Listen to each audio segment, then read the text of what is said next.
Welcome my YouTube channel. आज हम start कर रहे हैं मैट्रिक्स। बट इस मैट्रिक्स होता है arrangements of number in column and rows, ठीक है, या फिर set of M N numbers arranged in the form of an ordered set of M rows और एन रोज। इसके कई टाइप्स होते हैं मैट्रिक्स, इसके रेक्टेंगुलर मैट्रिक्स, स्क्वायर मैट्रिक्स, ठीक है। फिर आता है टाइप्स के बाद हमारे singular matrix and non singular matrix. Singular matrix क्या होती है? सिंगुलर मैट्रिक्स और नॉन सिंगुलर। सिंगुलर होते हैं जिसका determinant of A is equal to zero हो, और नॉन सिंगुलर जिसका determinant of A is not equal to zero हो। फिर आती है ट्रांसपोज मैट्रिक्स। ट्रांसपोज मैट्रिक्स क्या होती है? ए इज इक्वल टू में ए ट्रांसपोज। फिर हमारे इसके बाद ट्रांसपोज की कई आइडेंटिटी होती है। जैसे हमारी फर्स्ट आइडेंटिटी होती है कि हम ए ट्रांसपोज, अगर हम ट्रांसपोज करें तो वो क्या आता है? ए ही आता है। जैसे और ए प्लस बी का हम ट्रांसपोज करें तो वो ए ट्रांसपोज प्लस में बी ट्रांसपोज आएगा। या फिर हम ए का ट्रांसपोज करें कि यहाँ पे कोई भी हमारे स्केलर नंबर है कोई भी, और इसका हम करेंगे तो ये नंबर ऐसे ही रहेगा, कोई स्केलर फंक्शन ऐसे ही रहेगा और ए का ही ट्रांसपोज होएगा, ठीक है। फिर नेक्स्ट आता है हमारा ए बी का ट्रांसपोज। तो हमारी जो पीछे वाली टर्म है उसका पहले ट्रांसपोज होता है, देन ए ट्रांसपोज होएगा। अब जो ए की पावर यहाँ पे ले लो, कोई भी एन की ट्रांसपोज है तो क्या होगा? हम इसको कैसे लिख सकते हैं? पहले ए ट्रांसपोज फिर एन। तो ये सारी क्या है? आइडेंटिटी हैं ट्रांसपोज की, ठीक है। इसके बाद आता है हमारा कॉन्जुगेट। कॉन्जुगेट क्या होता है? कॉन्जुगेट होता है ए इज इक्वल टू में ए का कॉन्जुगेट। जैसे हमारे पास ए की कोई भी हमने ले ली, 3 प्लस आयोटा हो गया, 3 हो गया, लेट कर लिया हमने, ये 4 आयोटा हो गया, और मान लो 2 आयोटा हो गया, 2 माइनस आयोटा। तो इसका अगर हम ए कॉन्जुगेट करेंगे तो कितना आएगा? 3 माइनस आयोटा, ठीक है। और 3 मतलब क्या करा है यहाँ पे मैंने? माइनस का 4 आयोटा और 2 प्लस आयोटा। यहाँ पे मैंने जो आयोटा वाली टर्म थी, जो उसके पहले वाला साइन था, हमने उसका साइन चेंज किया है। तो कॉन्जुगेट में उसका ही साइन चेंज होता है और सारी चीज़ें यहाँ पे एज इट इज़ रहती हैं। जैसे अब इसकी भी कॉन्जुगेट की भी आइडेंटिटी है। जैसे हम ए का कॉन्जुगेट करें तो क्या आएगा? हमारा ए ही आएगा। या फिर अगर हम ए प्लस बी का कॉन्जुगेट करें तो क्या आएगा? ए का कॉन्जुगेट प्लस बी का कॉन्जुगेट। अगर हम के ए का कॉन्जुगेट करें तो क्या होगा? अब की बार जो स्केलर है उसका भी क्या होगा? हाँ, कॉन्जुगेट होगा, और ए का कॉन्जुगेट। अब है ए बी का कॉन्जुगेट, इसमें सेम आएगा ए का कॉन्जुगेट और बी का कॉन्जुगेट। फिर ए की पावर एन का कॉन्जुगेट है तो क्या आएगा? इसको भी हम ऐसे लिख सकते हैं। मतलब इसी के कुछ कुछ ट्रांसपोज के ही सिमिलर है, तो ये ज़्यादा मतलब कॉम्प्लेक्स नहीं है। फिर हमारी एक ये हमने जो दोनों चीज़ें थी ट्रांसपोज कॉन्जुगेट, ये हमने 11th-12th में पढ़ ली थी। अब हमारे बीएससी में एक नई चीज़ आती है, इन दोनों का कॉम्बिनेशन, मतलब transpose conjugate of a matrix. ये नया टॉपिक आता है यहाँ पे, मैट्रिक्स, ठीक है। इन दोनों का क्या है? कॉम्बिनेशन है। तो हम इसको कैसे? कॉन्जुगेट ट्रांसपोज, दोनों ही चीज़ें हैं, अगर हम दोनों चीज़ को एक साथ लगाते हैं तो वो हिट हो जाता है। तो ये होता है हमारा ट्रांसपोज कॉन्जुगेट, इसको हम ऐसे डिनोट करते हैं। कैसे करेंगे? जैसे हमारे पास लेट कर लो कोई ये मैट्रिक्स है, हमने कोई लेट कर ली है, 3 ले ली, 2 माइनस आयोटा ले लिया, 4 आयोटा प्लस 6 ले लिया, या फिर 3 माइनस 3 आयोटा ले लिया। अब हमें क्या निकालना है? इसका ए ट्रांसपोज कॉन्जुगेट निकालना है। तो कैसे निकालेंगे? मतलब पहले तुम एक एक स्टेप करके करो कि पहले हम इसका कॉन्जुगेट निकालें। तो कॉन्जुगेट निकालने के लिए हमारा क्या होता है? जो आयोटा वाली टर्म होती है, जो उससे पहले वाला साइन होता है, वो चेंज होता है। तो कैसे होगा? यहाँ पे क्या है? 3 इज़ एज इट इज़। पहले हम क्या निकाल रहे हैं? ए कॉन्जुगेट निकालेंगे सिर्फ। 3 2 प्लस आयोटा, फिर आ गया हमारा 4 आयोटा, मतलब आयोटा वाली टर्म 4 आयोटा, इसके सामने वाला साइन चेंज हो जाएगा। फिर 3 + 3 आयोटा, हमारी ये टर्म आ गई। अब आएगा इसका ट्रांसपोज करके क्या आएगा, मतलब 3, ये तो हमने पहले कर रखा है 3, देन 2 + आयोटा -4 आयोटा +6 और 3 + 3 आयोटा। तो ये आ गया इसका ट्रांसपोज कॉन्जुगेट इस मैट्रिक्स का।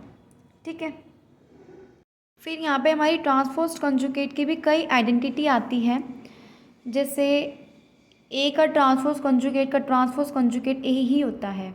ठीक है, फिर ए + बी का ट्रांसपोज कॉन्जुगेट क्या होता है, ए ट्रांसपोज कॉन्जुगेट प्लस में बी ट्रांसपोज कॉन्जुगेट। फिर एक स्केलर वाली का ट्रांसपोज कॉन्जुगेट क्या होता है, यहाँ पे जो स्केलर है यहाँ पे इसका ट्रांसपोज होता नहीं, सॉरी वो उसका, हाँ ट्रांसपोज नहीं होता, कंजुगेट तो होता है, तो कंजुगेट होएगा, और ए का तो ट्रांसपोज कंजुगेट।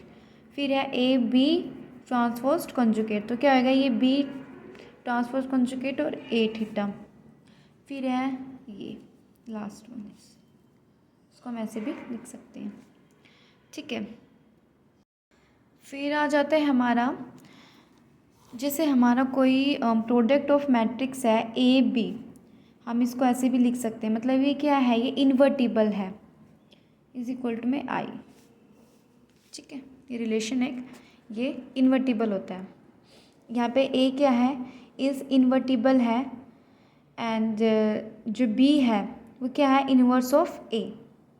ठीक है, तो ये एग्जिट करता है। और एक ये रिलेशन भी आता है, ए इन्वर्स = में ए इन्वर्स ए = में आई। ये हम 11th-12th में पढ़ चुके हैं, है ना। और ये फॉर्मूले वगैरह हैं, ये सारे क्या होने चाहिए, हमें याद होने चाहिए, ये सारे जो फॉर्मूले हैं ऐसे सारे। फिर चलते हैं हम यहाँ पे क्वेश्चंस पे। ठीक है, ये फर्स्ट एक्सरसाइज का क्वेश्चन है, ये पहला ही क्वेश्चन है। तो इसमें निकालना है हमें ए का इन्वर्स। तो हमने अभी फॉर्मूला देखा है, इन्वर्स का फॉर्मूला क्या है, एडजॉइंट अपॉन में डिटर्मिनेंट ऑफ ए। तो हम क्या निकालेंगे, डिटर्मिनेंट ऑफ ए कैसे निकालते हैं हम, ये चीज़, देन 4 3 = 12 माइनस का 12, ये कितना हो गया, -1 -4 माइनस का 6, देन +3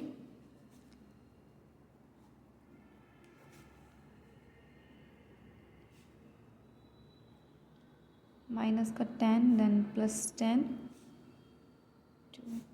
+6, तो कितना हो जाएगा ये 16। इसका डिटरमिनेंट ऑफ ए आ गया -8। अब हम निकालेंगे इसका एडजॉइंट ए। एडजॉइंट ए क्या होता है, इसके कोफैक्टर निकालेंगे। पहले तो हम क्या निकालेंगे, इसके सबका डिटर्मिनेंट निकालेंगे, पहले इसका निकालेंगे, फिर इसका सबका निकालना है हमें। तो इसका निकालेंगे तो क्या आएगा, स्टार्टिंग में इसका ही निकालेंगे, तो इसका आएगा -12 ये आ गया -24। मतलब ये क्या है, A11 A12 A13 A21 A22 A23 A31 A32 A33। तो A11 निकाल लिया, सिमिलर A22 निकालेंगे, A33 निकालेंगे, ऐसे सिमिलर हम ये हमने सबके फाइंड आउट कर लिए। हम क्या करते हैं, इसका ट्रांसपोज करते हैं, कैसे, -24 10 2 -8 2 2 -12 6 2। ठीक है, रो को कॉलम में कन्वर्ट कर लिया हमने। अब ये आ गया हमारा एडजॉइंट ऑफ ए। साथ ही में इसमें क्या करते हैं, ये आ गया। अब इसके बाद एडजॉइंट ए निकल गया। अब हमें ए इनवर्स क्या था, एडजॉइंट ए अपॉन में ए ट्रांसपोज, ये आ गया हमारा एडजॉइंट ए। और ए ट्रांसपोज कितना आया था, -8, और ये चीज़ -24 -8 -12 10 2 6 2 2 2, ये आ गया हमारा ए इनवर्स। इसको सोल्व कर लो और ये आ गया ए इनवर्स। पहला question is complete. Next question में हमें ये चीज़ दी हुई है, और ठीक है, अब इसमें इसका भी क्या करना है, डी इनवर्स फाइंड आउट करना है। तो कैसे करेंगे, सबसे पहले इसका क्या निकालेंगे, हम डिटर्मिनेंट निकालेंगे। डिटर्मिनेंट कैसे निकालेंगे, याद रखना अगर डायगोनल के अलावा हमारे पास सारे एलिमेंट्स हैं वो जीरो हैं तो उसका डिटर्मिनेंट निकालने के लिए हम पूरा सोल्व करने की जरूरत नहीं है। The diagonal of the product is equal to determinant of that matrix, यही होता है हमारा। तो इसकी डिटर्मिनेंट कितना होगा, D1 D2 D3 D4, ठीक है, यही होगा। इज इक्वल टू में क्या निकालते हैं, ज़ीरो निकालते हैं, ठीक है। अब क्या निकालने हैं, सबके हम कोफैक्टर निकाल लेंगे।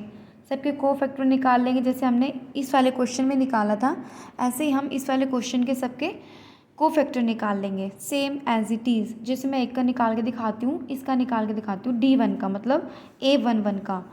तो A11 का निकालेंगे नहीं, फिर हम इसको D1 भी कह सकते हैं। इसका निकालेंगे तो क्या होगा, D1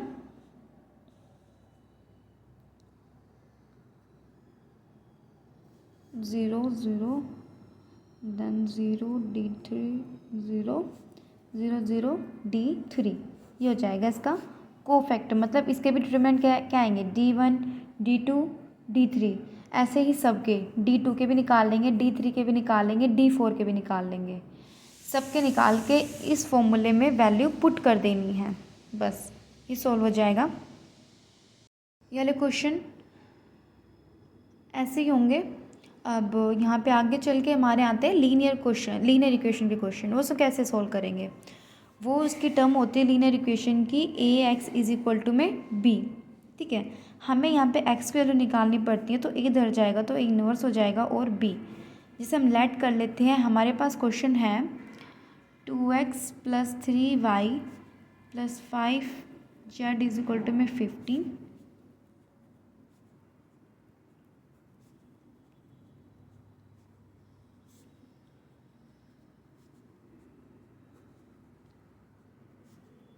ठीक है, ये इक्वेशन है। तो हम इसको AXB की टर्म में कैसे लिखेंगे, तो हम इसको लिखेंगे जो इसके कोफिशिएंट्स हैं उसको हम ऐसे लिखेंगे 2 3 5 रो एंड कॉलम की फॉर्म में लिखना है। हम इसको मैट्रिक्स की फॉर्म में इसलिए कर दें ताकि हम इसको सोल्व करने में आसानी हो, ठीक है। 5 2 3,